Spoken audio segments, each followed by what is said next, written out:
അപ്പോൾ ഇതിൻ്റെ പാക്കിങ് വന്നിരിക്കുന്നത് ഇങ്ങനെയാണ് വന്നിരിക്കുന്നത്. ഇതിപ്പം ഈ പ്ലാസ്റ്റിക്കിൻ്റെ ഒരു കവറിലാണ് ഇത് പൊതിഞ്ഞ് വെച്ചിരിക്കുന്നത്. അത്യാവശ്യം നല്ല വെയിറ്റ് ഒക്കെ ഉണ്ട് കേട്ടോ, അത്യാവശ്യം വെയിറ്റ് ഉണ്ട്.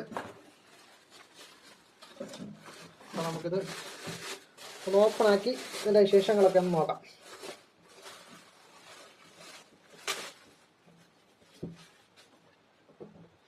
ഇതാണ് മാഗ്നറ്റ്സിൻ്റെ 12 ഇഞ്ച് സബ് വൂഫർ വരുന്നത്.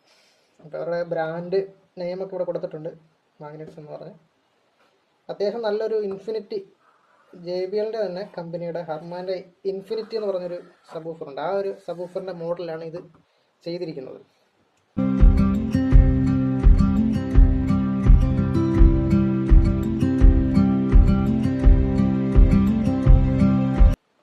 ആ ഇൻഫിനിറ്റിയുടെ ഒരു മോഡലാണ് ഇത് ചെയ്തിരിക്കുന്നത്.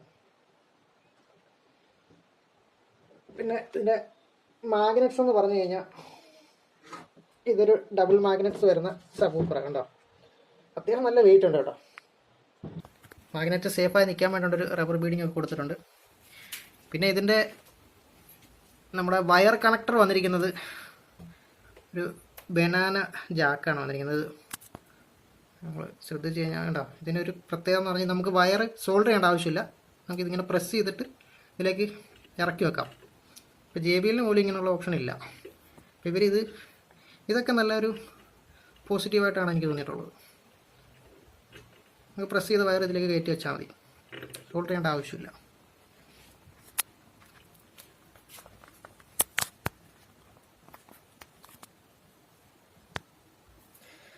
അപ്പോൾ ഇതിൻ്റെ കണക്ടറും കാര്യങ്ങളും ഇതാണ് വന്നിരിക്കുന്നത്. പിന്നെ നമ്മുടെ ഇതിൻ്റെ കോണിൻ്റെ കാര്യം പറയുകയാണെന്നുണ്ടെങ്കിൽ ഇതിൻ്റെ ഒരു റബ്ബർ ബീഡിംഗ് ആണ് കൊടുത്തിരിക്കുന്നത്, സറൗണ്ട് കൊടുത്തിരിക്കുന്നത് റബ്ബറാണ്. നല്ല സോഫ്റ്റ് ആയിട്ടുള്ള റബ്ബർ ബീഡിംഗ് ആണ്, സറൗണ്ട് ഫോമാണ് കൊടുത്തിരിക്കുന്നത്.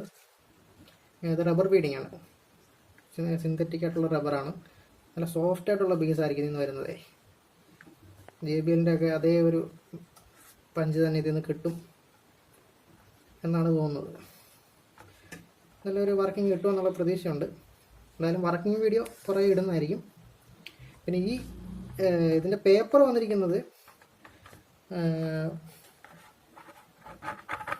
ഈ പറഞ്ഞ പോലെ JBL കൂട്ട് തന്നെയുള്ള ഒരു പോളിപ്രൊപ്പൈലൈൻ എന്ന് പറഞ്ഞ മെറ്റീരിയലിനാണ് ഉപയോഗിച്ചിരിക്കുന്നതെന്നാണ് തോന്നുന്നത്. ഈ കളർ ഇങ്ങനെ നിൽക്കുന്നത് മനസ്സിലാവാത്തത്, പേപ്പറല്ല. അതും കുഴപ്പമില്ല, നല്ല ബിൽഡ് ക്വാളിറ്റി ഉണ്ട്. പിന്നെ ഇതിൻ്റെ സ്പെസിഫിക്കേഷനും കാര്യങ്ങളും പറഞ്ഞുതരാം. അപ്പോൾ ഇതിൻ്റെ പ്രൊഡക്റ്റ് സ്പെസിഫിക്കേഷൻ വന്നിരിക്കുകയെന്ന് പറഞ്ഞു കഴിഞ്ഞാൽ ഇവർ പറയുന്നതനുസരിച്ച് ഇത് മാക്സിമം പവർ ഹാൻഡ്ലിങ് പറഞ്ഞിരിക്കുന്ന 1800 വാട്ടാണ്. അതായത് JBL ഒക്കെ 1500 വാട്ട്സ് എന്നൊക്കെ പറയുന്ന പോലെ തന്നെയാണ് ഇതിൻ്റെ പീക്ക് പവറാണ് ഈ 1800 വാട്ട്സ് എന്ന് പറയുന്നത്, അല്ലെ പ്രോഗ്രാം പവർ എന്ന് പറയും. ശരിക്കും ഇതിൻ്റെ RMS വാട്ട്സ് വന്നിരിക്കുന്നത് 300 വാട്ട്സ് ആണ് വന്നിരിക്കുന്നത്. JBLൻ്റെ കാര്യം പറഞ്ഞ പോലെ തന്നെയാണ്. അതിൻ്റെ ഒരു എക്സാക്റ്റ് കോപ്പി എന്നൊക്കെ പറയാം, പക്ഷേ കാണുമ്പോൾ രണ്ട് ടൈപ്പാണെന്നേ ഉള്ളൂ. പിന്നെ സെൻസിറ്റിവിറ്റി വന്നിരിക്കുന്നത് 2.83 വോൾട്ട് പെർ 1 മീറ്റർ എന്നാണ് പറഞ്ഞിരിക്കുന്നത്. അതായത് 1 മീറ്ററിനകത്ത് നമുക്ക് സ്പീക്കറിൽ 2.83 വോൾട്ട് വന്നു കഴിഞ്ഞാൽ 90 dB ഇത് സൗണ്ട് ഉണ്ടാക്കുമെന്നാണ് പറയുന്നത്. ഇതിൻ്റെ പ്രഷറാണ് പറയുന്നത് SPL. അപ്പോൾ തരക്കേടില്ലാത്തൊരു SPL തന്നെയാണത്. പിന്നെ ഫ്രീക്വൻസി റെസ്പോൺസ് വന്നിരിക്കുന്നത് 35 ഹെർട്സ് മുതൽ 200 ഹെർട്സ് വരെ ആണ് പറഞ്ഞിരിക്കുന്നത്. അപ്പോൾ 200 ഹെർട്സിന് മുകളിലേക്ക് ഇത് ഈ സബ് വൂഫർ നമ്മൾ കൊടുക്കാൻ പാടില്ല. 200 ഹെർട്സിന് മുകളിലുള്ള ഒരു ആംപ്ലിഫയറിലും നമ്മൾ കൊടുക്കാൻ പാടില്ല. 200 ഹെർട്സിൽ കട്ട് ഓഫ് വരുന്ന ഫിൽറ്റർ തന്നെ നമ്മൾ ഉപയോഗിക്കണം. പിന്നെ 35 ഹെർട്സ് ആണ് അതിൻ്റെ സ്റ്റാർട്ടിങ് ഫ്രീക്വൻസി വന്നിരിക്കുന്നത്. അതായത് നമുക്ക് ഈ 90 dB കിട്ടാൻ വേണ്ടിയിട്ട് 35 ഹെർട്സ് മുതൽ ആണ് അവർ പറഞ്ഞിരിക്കുന്നത്. അപ്പോൾ മാക്സിമം 35 ഹെർട്സിൽ ഒരു കട്ട് ഓഫ് ഫ്രീക്വൻസി, അതായത് ഹൈ പാസ് ഫിൽറ്റർ നമ്മൾ ഇട്ട് കൊടുക്കുക.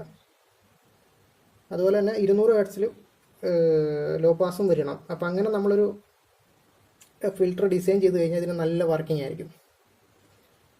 അല്ലെങ്കിൽ തന്നെ ഏത് ഫിൽറ്റർ കൊടുത്താലും ഇത് അത്യാവശ്യം വർക്കിംഗ് വരും. കാരണം നോർമലായിട്ട് വരുന്ന എല്ലാ ഫിൽറ്ററും ഒരു 200 ഹെർട്സ് കട്ട് ഓഫ് ഒക്കെ വരുന്ന ഫിൽറ്റർ തന്നെയാണ് എല്ലാവരും ഉപയോഗിക്കുന്നത്. പിന്നെ അഡ്വാൻറ്റേജ് ആണ് ഞാൻ പറഞ്ഞത്, അങ്ങനെ കൊടുത്തു കഴിഞ്ഞാൽ പെർഫോമൻസിൽ വ്യത്യാസം വരും. ഞാൻ അങ്ങനെ ഒരുപാട് ഊഫറുകളൊക്കെ അങ്ങനെ ചെക്ക് ചെയ്തിട്ടുള്ള ഒരു അനുഭവം വെച്ച് പറയുന്നതാണ്.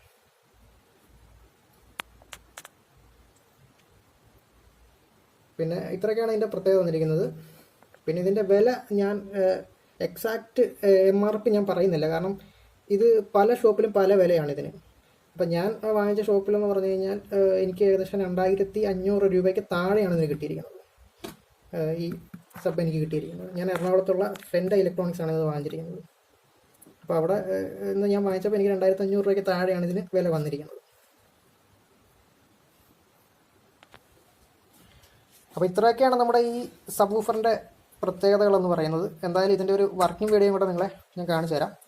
ഒരിക്കലും നമുക്ക് ഈ ഫോണിലൂടെ ഒന്നും ഇതിൻ്റെ യഥാർത്ഥമായ ബേസ് ഇതൊന്നും നമുക്ക് റെക്കോർഡ് ചെയ്ത് കേൾപ്പിക്കാൻ പറ്റത്തില്ല. പിന്നെ നിങ്ങൾ ഹെഡ്സെറ്റൊക്കെ ഉപയോഗിച്ച് കഴിഞ്ഞാൽ കുറച്ചൊക്കെ നിങ്ങൾക്ക് മനസ്സിലാക്കാൻ പറ്റും. പക്ഷേ ഇതിൻ്റെ വർക്കിംഗ് വേറൊരു സംഭവമാണ്, വേറൊരു ലെവലാണ്. ഞാനിവിടെ വർക്ക് ചെയ്യിപ്പിച്ചിട്ടുള്ളതാണ്. അപ്പോൾ എനിക്ക് നല്ല ഫീലിംഗ് ആണ്, നല്ല ഡെപ്താണ് എനിക്ക് ഫീൽ ചെയ്തത്. 35 ഹെർട്സ് എന്ന് പറഞ്ഞാൽ പക്കായിട്ട് ഇതെടുക്കുന്നുണ്ട്. അപ്പോൾ എന്തായാലും നിങ്ങൾക്ക് ഈ വീഡിയോ ഇഷ്ടപ്പെടുകയാണെന്നുണ്ടെങ്കിൽ ഒന്ന് ലൈക്ക് ചെയ്യുക, ഷെയർ ചെയ്യുക. പിന്നെ ഞാനിടുന്ന വീഡിയോസൊക്കെ നിങ്ങൾക്ക് ഇഷ്ടപ്പെടുന്നുണ്ടെങ്കിൽ നിങ്ങൾക്ക് ഫ്രണ്ട്സിലേക്കൊക്കെ നിങ്ങൾ ഷെയർ ചെയ്ത് കൊടുക്കുക.